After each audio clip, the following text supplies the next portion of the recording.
आज खऱ्या अर्थाने ज्यांनी अन्याय अत्याचाराविरुद्ध लढा उभा केला, ज्यांनी इंग्रजांना पळो की सळो करून सोडलं, सावकारशाही विरुद्ध बंड पुकारलं, त्याच सह्याद्रीच्या क्रांतिकारकाच्या रक्तरंजित इतिहासाच्या या क्रांतीच्या भूमीत आद्यकर राघोजी भांगरे आणि आद्यकर राया ठाकर यांच्या रक्तरंजित क्रांतीच्या भूमीत अजूनही असे नराधम आदिवासी समाजावरती, आदिवासी महिलांना दिवसतेचं काम करतात, आदिवासींना मारहाण करतात. आज खऱ्या अर्थाने मला यात वाईट वाटतं. हा अकोले तालुका हा क्रांतीचा तालुका आहे, या क्रांतीचा तालुका म्हणून ओळखला जातो. परंतु तरीही माझा आदिवासी समाज अजून घरात सुस्तडासारखा झोपलेला आहे. माझ्या आदिवासी महिलेवरती, माझ्या बहिणीवरती आज अन्याय अत्याचार झालाय. माता जिजाऊच्या लेकीवरती अन्याय अत्याचार झालाय. या छत्रपती शिवरायांच्या स्वराज्यामध्ये जर असे सुभाष गायकर सारखे जर आदिवासी महिलांची छेड काढत असतील, त्यांना मारहाण करत असतील, त्यांचं त्याचे हात काढायचे काम आपल्याला करायचंय. अशा तालुक्यामध्ये लाखो समाज राहतो आदिवासी, परंतु ते सुस्ताडासारखे घरी बसलेत आणि मजा पाहतात व्हॉट्सअप फेसबुक वरती. अरे आज त्या महिलेला मारलं, उद्या तुम्हाला मारलं जाईल. आज त्या माझ्या भगिनीसाठी आम्ही आलो, उद्या तुमच्यासाठी पण येऊ. परंतु घरात चढून मेल्यापेक्षा समाजासाठी या अध्यक्ष राघोजी भांगरे, राया ठाकरांचा विचार पुढे घेऊन या रस्त्यावरती समाजासाठी मारा. आज खरंच दुर्भाग्य आपलं. आज सर्व आदिवासी क्रांतिकारक राया ठाकर, राघोजी भांगरे यांच्या विचारधाराच्या बंडकरांनी आज आपल्याला सगळ्यांना त्यांच्या क्रांतीची प्रेरणा, त्यांचा विचार आपल्याला सांगितला. त्याच विचाराच्या माध्यमातून आज आपल्याला ते आपल्या बहिणीला, त्या भगिनीला आज आपल्याला न्याय द्यायचा आहे. आज आपण फक्त इथं भाषण करण्यासाठी आलेलो नसून त्या जातीवादी सुभाष गायकरच्या छाताडावरती बसून आज आपल्याला गुन्हा दाखल करायचा आहे. इथं जातीवादाचं कुठलंही कटकारस्थान नाही, इथं कोणत्या पक्ष पार्टीचं राजकारण नाही. हा छत्रपती शिवरायांचा आपला 18 पकड जाती जमातींचा स्वराज्य आहे. आज त्या सुभाष गायकरनी 2-3 वर्षापूर्वी पवारका वाघमारे नावाच्या व्यक्तीलाही कपडे फाटू फाटू मारलं होतं. तेव्हाही पोलिसांनी गुन्हा दाखल केला नाही. तो कांद्याचा कसला तरी धंदा करतो, त्या शेतकऱ्यांचे पैसे बुडवले. आणि त्या व्हिडिओ मध्ये बघितलं असेल, हा गुंड कशा पद्धतीने आवाज काढतोय, कशा पद्धतीने त्या आपल्या भगिनीला धक्कलतोय, कशा पद्धतीने त्यांनी त्या महिलेला त्या ग्रामपंचायत मध्ये मारला असेल, याचा विचार करा तुम्ही. परंतु आज आपल्याला आपल्या भगिनीला न्याय द्यायचा आहे. त्यामुळे आदिवासी समाजाच्या विचारधारेचे सगळे कार्यकर्ते आलेले आणि दलालांच्या आणि भाडव्यांच्या विचारधारेचे कार्यकर्ते घरी बसलेले. माझा आदिवासी समाज फक्त तुम्हाला येत्या 9 ऑगस्टला विविध पक्षांच्या कार्यक्रमाला नाचताना दिसल, दारू पिताना दिसल. आणि 9 ऑगस्ट झालं की बाहेर भांडणं करत सुटल. जसा 9 ऑगस्टला आदिवासी समाज ताकदीने उभा राहतो, तसाच आदिवासी समाजावरती अन्याय अत्याचार जेव्हा होतो तेव्हा पेटून उठलं पाहिजे आणि या सरकारच्या छाताडावरती बसून न्याय मिळवून घेतला पाहिजे. आज एकनाथ शिंदे गटाचे सुभाष गायकर आहेत. एक आदरणीय एकनाथ शिंदे साहेबांना माझं इथून आव्हान आहे, तुम्ही अशा प्रकारचे गुंड जर पाळत असाल, अशा गुंडांना आम्ही ठेचल्याशिवाय राहणार नाही. हा कोणत्या गुंडांचा स्वराज्य नाही, कोणत्या गुंडांची सह्याद्री नाही, हे 18 पकड जाती जमातीची ही सह्याद्री आहे. असे कोणती गुंड येतील, किती येतील, पण अशा गुंडांच्या मागे लागून जर हात लावलो तर हात कापायचे काम आमचे, डोळे वटर डोळे काढायचे काम आमचे राहणार आहेत. अरे आमचे मुंडके छाटले तरी चालतील, परंतु आम्ही या नराधमांना सोडणार नाही. किती दिवस अन्याय अत्याचार सहन करायचा, किती दिवस करणार आपण. त्याच्यामुळं तुम्हाला सगळ्यांना माझ्या आदिवासी समाज बांधवांना आव्हान आहे अकोला तालुक्यातील, फक्त 9 ऑगस्टला एकत्र येऊ नका. आज खरंच मला खऱ्या अर्थाने आदिवासी हृदय सम्राट निसर्गवासी माननीय नामदार मधुकररावजी पिचड साहेब यांची खरंच आठवण येते. आज त्यांच्यामुळे खऱ्या अर्थाने त्यांनी बाबासाहेब आंबेडकरांचा, जयपाल सिंह मुंडाचा, छत्रपती शिवरायांचा, अधिक राघोजी भांगरे, राया ठाकरेचा विचार जिवंत ठेवला आणि या तालुक्याला अखंडपणे कोणत्या जातीपातीत वाटायचं काम केलं नाही, समाज म्हणून एकत्र ठेवण्याचं काम केलं. आणि इथून मागे त्यांच्या कार्यकाळात कधी अशा घटना घडल्या नाही. परंतु त्यांच्यानंतर आज असे गुंड सुस्ताडासारखे सुसाट सुटलेले आहेत. आणि माझा आदिवासी समाज आज गरीब असल्यामुळे आज अन्याय अत्याचार होतोय. आज गरीबावरतीच अन्याय होतो. मला खूप फोन आले, खूप लोकांचे फोन आले, तुम्हाला खरा इतिहास माहित आहे का. मला खरा इतिहासाची काही गरज नाही. घटना कुठलीही घडली असू द्या, काही घडली असू द्या, मला त्याच्याची गरज नाही. परंतु ती एक आदिवासी गरीब महिला आहे. त्या महिलेला मारायचा कोणाचा अधिकार नव्हता. तुम्हाला वाटलं होतं अकोले तालुका हा कायद्याचा बालेकिल्ला म्हणतात, तर कायद्याच्या बालेकिल्ल्यात यायला पाहिजे होतं, पोलीस स्टेशनला यायला पाहिजे होतं आणि त्यांच्यावरती कारवाई करायला पाहिजे होती. पण अशी मारहाण करायला नव्हती पाहिजे होती. आणि त्या महिलेच्या तोंडावरून तरी वाटतं का ती महिला त्यांना मारल. म्हणजे त्या महिलेनी मारलं, असं झालं तसं झालं, आम्हाला त्याच्याची काही घेणं नाही. म्हटला मी का बाकीच्यांसारखा दलाल आणि भाडवा नाहीये. मी आदिवासी क्रांतिकारकांच्या रक्त इतिहासाच्या क्रांतीचा विचारधारेचा कार्यकर्ता आहे. अरे इथून काय मणिपूर सारख्या ठिकाणी घटना घडली, तिथं जाऊन त्या समाजाला न्याय दिला. समाजापेक्षा कोणीही मोठा नाही. लक्की भाऊ जाधव पण समाजापेक्षा मोठा नाही, सगळ्यात समाज मोठा आहे.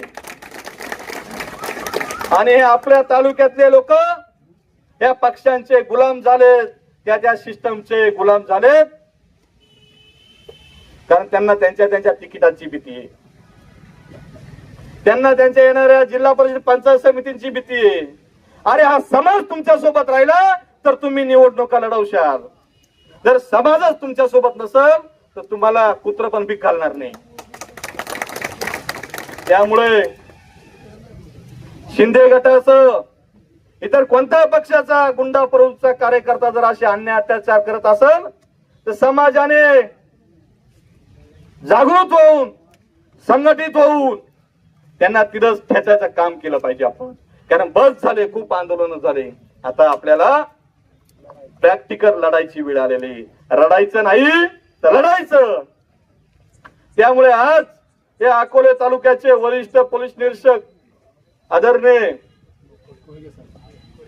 कोळी साहेबांना विनंती आहे, आता आज आम्ही आलेलोय इथं फक्त भाषणबाजी, शोबाजी, स्टंटबाजी करण्यासाठी आलेलो नाही.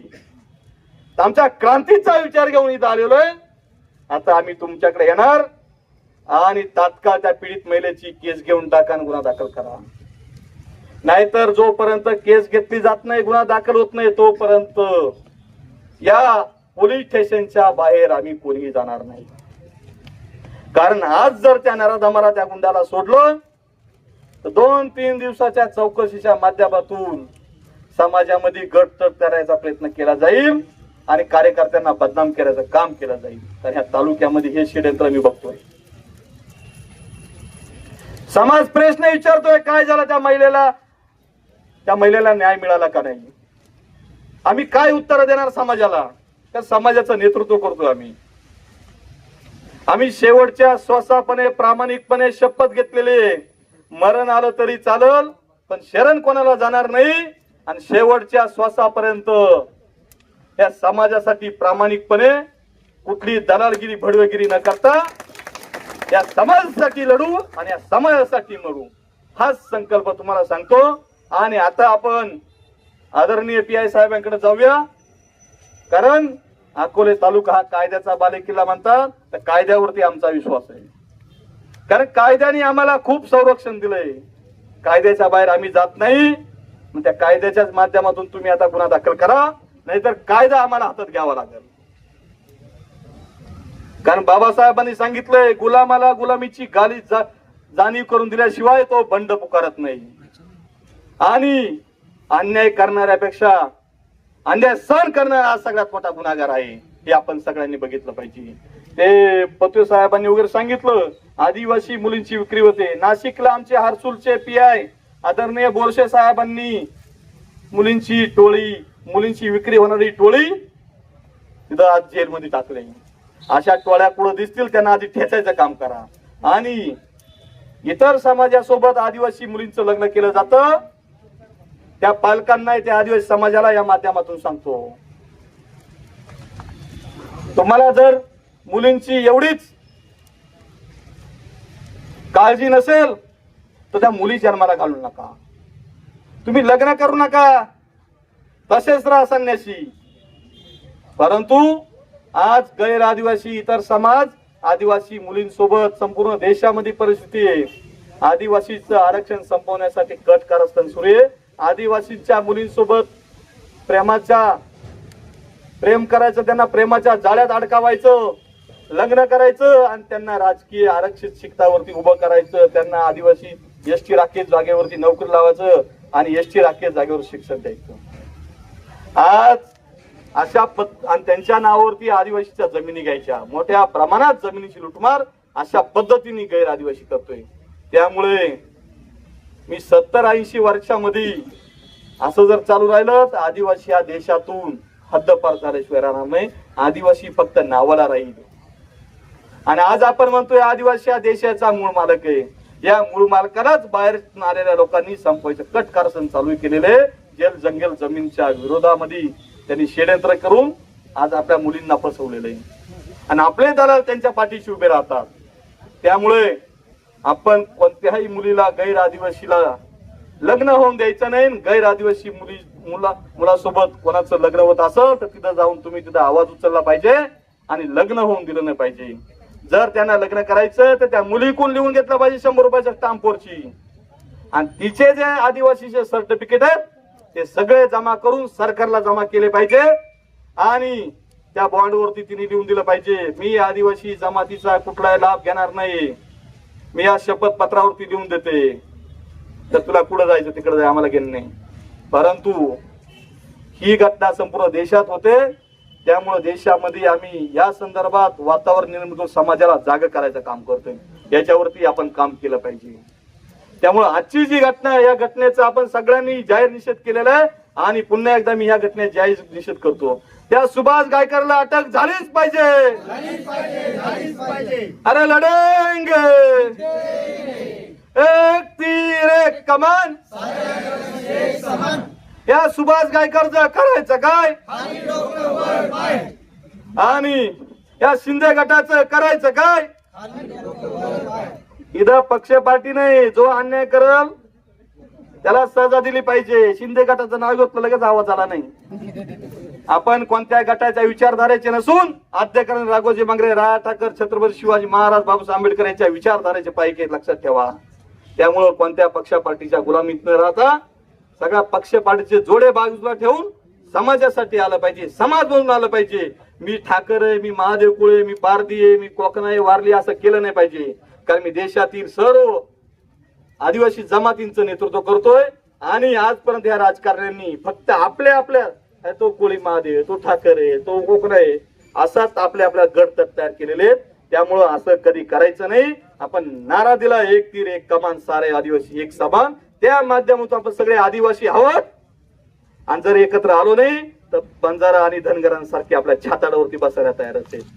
आज तुम्हाला सांगतो जाता जाता, आज बंजारा आणि धनगरांना आरक्षण मिळालं असतं, परंतु फक्त मी वेळोवेळी आंदोलन करतो म्हणून त्या सरकारला गप्प बसावं लागतं, नाही तर कधीही शासन निर्णय काढला असता. आणि बोगस आदिवासीचा सुळसुळाट झालेला आहे. माझ्या ठाकर समाजामध्ये नाम साधर्म्याचा फायदा घेऊन बोगस ठाकूर राजवाड्याने नाशिकला नगरसेवक झाला. ते मला सहन झालं नाही. आणि आपलेच दलाल लोक खोसकरण झिरवाळांसारखे ते काळू बाळू त्यांना तिकीट देतात आणि निवडून आणतात. त्यामुळे त्यांचा पण मी जाहीर निषेध केला आहे. मगाच सांगितलं, समाजापेक्षा कोणी मोठा नाही, ना मंत्री ना संत्री ना कोणता नेता, समाज मोठा आहे. त्यामुळे समाजाची गद्दारी कराल, समाज तुम्हाला जागा दाखवल्याशिवाय राहणार नाही. त्यामुळे त्या किरण राजवाडे बोगस ठाकूराला माझ्या खऱ्या आदिवासी ठाकर समाजाचा नाम साधारण फायदा घेणाऱ्याचं सर्टिफिकेट मी नाशिक समितीतून रद्द केलं. आता त्याचं नगरसेवक पद जाईल, तिथं तुमच्यासारख्या खऱ्या आदिवासीला तिथं चान्स मिळेल. त्यामुळे या बोगसांची लढाई आपल्याला लढावं लागणार आहे. त्या बोगसांना हद्दपार करावं लागणार आहे. त्यांनी तुमच्या नोकऱ्या बळकवल्या, तुमच्या राजनैतिक पद बळकवली, तुमचं शिक्षण बळकवलं, तुमच्या जागा आहेत त्या हक्काच्या त्यांनी हडप केल्या. त्यामुळे आपल्यालाही यासाठी लढावं लागणार आहे. त्यामुळे आता खूप उशीर झालेला आहे.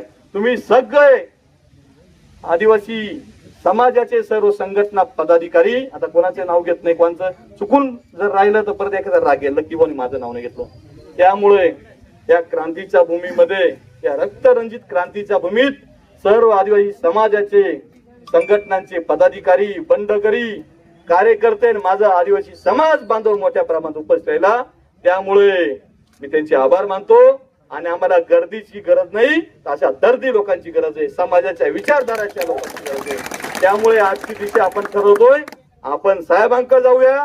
आदरणीय PI साहेबांनी आपण जाऊ म्हणलं, ठीक आहे, निवेदन तर देणार.